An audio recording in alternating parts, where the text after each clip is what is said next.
तो ये हमारे पास एक क्वेश्चन है, इफ द एलिमेंट ऑफ ए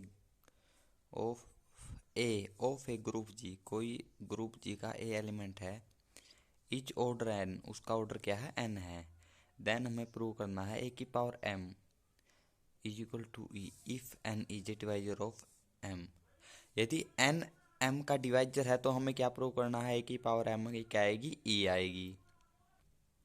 और यदि ए की power M is equal to e है तो n is a divisor of M. तो ये दोनों कंडीशन हमें प्रूव करनी है। तो हम सबसे पहले के हमें दे क्या रखा है, इसमें हमें दे रखा है एक ए ऑफ ए ग्रुप जी, मतलब ऑर्डर एन दे रखा है, ऑर्डर ऑफ ए क्या दे रखा है, हमें एन दे रखा है। इसका मतलब क्या हुआ, जो ए की पावर एन होगी वो हमारी ई होगी, ठीक है। और हमें क्या दे रखा है, और हमें दे रखा है कि हमें क्या प्रूव करना है,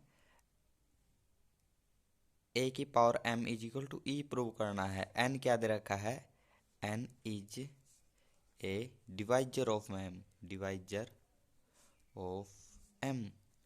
तो हम एन एम को मतलब एन कौन कौन है divisor, N is a divisor of M, N है डिवाइजर, मतलब एन डिवाइड करता है किसको, एम को।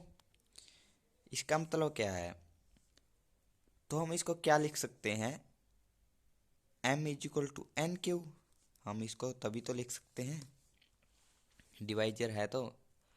अब हमें दे क्या रखा है कि अब हमें जो प्रूव करना वो क्या करना है, ए की power M is equal to E prove करना है।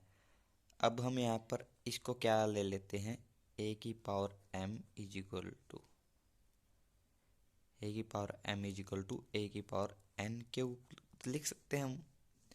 अब हम इसको आगे करेंगे, ए की पावर एन, अब ए की पावर एन की पावर हम इसको क्यू लिख सकते हैं। अब हमारी ए की पावर एन क्या है, आइडेंटिटी है, ए की पावर एम क्या है, हमारी आइडेंटिटी है। तो आइडेंटिटी की power q is equal to e ही आ जाएगा उल्टा, मतलब ए की पावर हमारी क्या आएगी, ई। ये हमारा फर्स्ट तो हमारा सोल्व हो गया। अब हमें सेकंड क्या सोल्व करना है, अब हमें सेकंड ये करना है सोल्व कि हमारे पास ए की पावर एम तो दे रखा है ई, और क्या दे रखा है, ऑर्डर ऑफ ए दे रखा हमें एन के इक्वल, मतलब इसका मतलब क्या है, ए की power n is equal to e दे रखा है। तो हमें क्या प्रूव करना है कि N is a divisor of M. तो एन एम कोई इंटीजर होंगे, इंटीजर होंगे। बाय डिवीजन डिवीजन एल्गोरिथम के द्वारा हम क्या लिख सकते हैं, डिवीजन एल्गोरिथम।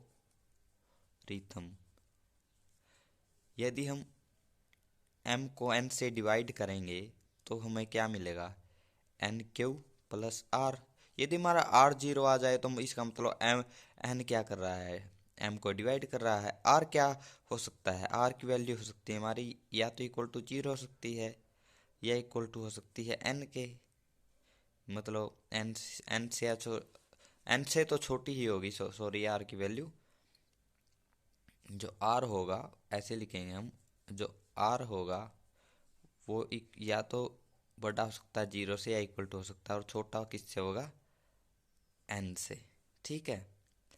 तो इसका मतलब क्या है हमारा, अब हम लेकर चलेंगे ए की power M is equal to a की power n q plus r. तो इसको हम क्या लिख सकते हैं, ए की power n q into a की पावर आर लिख सकते हैं हम इसको। अब हम इसको क्या लिखेंगे, ए की पावर एन हमारे पास क्या था, ई था, ई की पावर क्यू इंटू ए की पावर आर, ठीक है। तो ई की पावर क्यू क्या होता है, हमारा ई ही होता है। अब ए की पावर आर इंटू ए की पावर आर। अब हमें दे रखा है ए की power M is equal to e दे रखा है हमें। तो ए की power M is equal to e दे रखा है तो हमें ए की पावर आर को क्या होना पड़ेगा, यहाँ पर ई होना पड़ेगा। तो यहाँ पर इसलिए ए की पावर एम हमें क्या दे रखा है, ई दे रखा है। तो इसका मतलब क्या है कि ए की पावर आर को इसमें ई बनाना है ना हमें, तो ए की पावर आर को क्या होना पड़ेगा, ई। यदि ए की पावर आर ई हो जाता है, आर कब, ए की पावर आर ई कब होगा, जब वह R is equal to zero. और जब R is equal to zero हो जाता है, ये हमारी हम फर्स्ट इक्वेशन मानकर चल जाते हैं, तो M is equal to N cube होगा। इसका मतलब क्या है, M is equal to N cube, क्या मतलब क्या है कि N is divisor of M. तो ये हमारी थ्योरम थी।